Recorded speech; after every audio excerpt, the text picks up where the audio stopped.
So I was looking into how modern digital marketing actually captures human attention in our incredibly noisy world, and I stumbled onto something absolutely fascinating. It's called the Forget-Me-Not advertising strategy. Welcome to this explainer.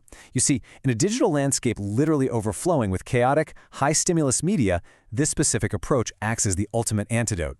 Instead of just shouting louder, it leverages the precise psychology of negative space to create an unforgettable cognitive imprint. It's a real game changer. You blinked. You missed it. Notice what just happened there? That dramatic pause, that starkness, it's a pattern interrupt. When we're flying through our feeds, an artificial sense of speed or scarcity, combined with an abrupt visual pause, literally forces the brain to halt. It completely breaks the rhythm of that mindless scrolling. Okay, let's dive into this. That 0 to 3 second hook we just experienced, it's not just creative intuition. It's actually a mathematical necessity. Based on research into user-generated content, or UGC, narrative microstructures, algorithms ruthlessly filter for early retention. Basically, if your audience is gone by second 3, your content is effectively dead.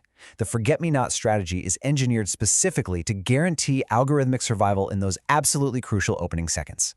To understand exactly how this works, we're going to reverse engineer the strategy step by step. We'll look at cutting through digital clutter, the power of negative space, isolating genuine emotion, triggering the FOMO hook, and finally, the Forget-Me-Not formula. All right, Section 1, cutting through digital clutter. Think about your own scrolling habits for a moment. You're swiping through vibrant, loud, highly stimulating, and let's be honest, chaotic feeds. That is the core problem digital marketers face today: total visual saturation. So how do you stand out when everyone else is turning the volume up to 11? Well, you do it through strict visual hierarchy. To actually cut through that clutter, size ratios between your text and background are critical. But even more importantly, luminance contrast. The difference between light and dark draws the human eye faster than anything else. Imagine stark white text and a bright yellow lightning bolt slicing through a deep, dark blue background. That luminance contrast forces the eye exactly where you want it, while generous spacing subtly communicates extreme confidence. Moving on to Section 2, the power of negative space. We're going to see how the deliberate absence of information is actually the most powerful design choice a creator can make. This brings us to active white space, or AWS. Now, unlike passive white space, which is really just the empty margins around an ad, AWS is the intentional, structured space placed directly between your key elements. By deliberately leaving out visual information, you force the viewer's brain to actively work to fill in the blanks. This psychological desire for cognitive closure actually increases memory retention simply because the viewer is participating in resolving the image. And this brilliantly illustrates the concept. A study involving 72 participants tested how people evaluated logos and images, both with and without this active white space. The research proved that isolating individual visual elements with AWS enhances what psychologists call perceptual fluency. Because the elements are separated and the clutter is gone, the brand's message is processed way faster and it just feels much clearer to the consumer. Okay, Section 3, isolating genuine emotion.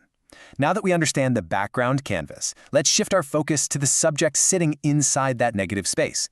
For the Forget-Me-Not strategy, that subject is always the human face. Let's walk through this specific campaign blueprint. In our highly optimized example, the focal subject is a professional black man in a dark suit against that deep blue background we just talked about. This immediately establishes authority and eliminates clutter. But here's the absolutely critical part: his expression. He's squinting, looking deeply confused. This specific expression triggers mirror neurons in the viewer. We naturally want to know why he's confused, which forces us to stop scrolling. Honestly, if the subject's expression is neutral, the entire ad fails instantly. But it can't just be any confused face. A fascinating study published in Frontiers in Psychology showed that we humans are incredibly adept at distinguishing between spontaneous, genuine emotion and posed, staged acting. When an emotion is unintentionally expressed, it builds immediate viewer trust. But when it looks intentionally manipulated, our brains immediately trigger skepticism. Therefore, the confused expression in the ad must look entirely 100% authentic. This SAM research highlighted another incredible detail. Dynamic displays actually enhance our ability to discriminate those emotions. Static imagery is okay, but dynamic motion, like, say, a subtle motion blur around a person's eyes as they squint in surprise or confusion, captures human attention exponentially better. Motion signals that the emotion is actively happening right now. Which brings us to Section 4, triggering the FOMO hook. So we have our high contrast background and our genuinely confused subject. Next, we need to apply psychological pressure using our ad copy. So the crucial point here is leveraging the fear of missing out. The ad copy has to trigger immediate action. Research outlines very specific FOMO tactics that actually work. Time limits on orders, usually 15 to 30 minutes, transparently showing limited stock, or offering exclusive services for first-time buyers. These tactics trigger a powerful cognitive desire to figure out what exactly is being missed, which significantly drives up conversion rates. It literally turns passive interest into urgent action. However, the research also provides a vital warning: the FOMO backfire. If these timeframes are unrealistic or if you use them excessively without transparency, consumers will absolutely feel manipulated. If a timer hits 0 and then just simply restarts, your audience's skepticism skyrockets, brand trust is destroyed, and the conversion rate will completely crash. Authenticity is just as important in the offer as it is in the visual emotion. And finally, Section 5, the forget-me-not formula. Let's bring all this empirical research and psychological theory together into actionable steps. Let's move to and see how this builds within the broader framework of high-converting user-generated content. There are typically 4 compositional phases here: the hook, problem framing, the solution bridge, and the call to action. The forget-me-not strategy lives entirely inside that first phase, the 0 to 3 second hook. It's the pattern interrupt and the visual shock that buys you the time to actually explain the problem and the solution in the following seconds. To execute this in your own content, the research points to 3 strict rules to follow. First, isolate the emotion. Ensure the subject conveys one intense, genuine feeling, like confusion or shock. Second, respect the shadows. Don't overlight the background. Let that deep, dark, negative space create that beautiful luminance contrast. And third, keep the text minimal, under 5 words. The text should amplify the psychological curiosity.